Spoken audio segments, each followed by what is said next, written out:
Guys, ayan, nakatayo pa yung buko. Ah, Hello sa inyo lahat, maulan na. Ayan, ito na yung pinakahihintay kong umulan. Dahil nahirapan ako matulog. Ayan guys, sobrang lakas ng kasi meron tayong bagyo. Ayan. Ang kaanuhan lang sa maulan, matagal matuyo yung damit. Pero okay lang yan. Basta masarap yung tulog natin ngayon. Siyempre, kailangan to na ating magsasaka. Napaka-importante ng ulan sa ating pansipag at mahigiting na magsasaka. Kailangan ng kanilang pananim dahil ano naman ngayon ang taniman. Para hindi naman sila malugi sa kanilang sa kanilang tanim. Para mas maganda yung benta.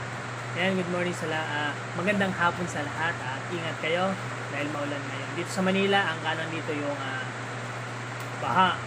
Pag malakas yung ulan dito, karamihan dito sa part ng Quezon City, Valenzuela ba yun? Ayan, karamihan dyan baha. Ingat na lang, be alert dahil pag lumakas yung ulan, tumaas yung tubig, syempre lilikas tayo. Ingat and magandang hapon and happy Saturday. Ingat kayo, yan sa aking asawa, pagaling ka. Yan, may sakit yung aking asawa ngayon. At sa mga nakapasa sa exam, sa LET, ayan, congratulations sa inyong lahat.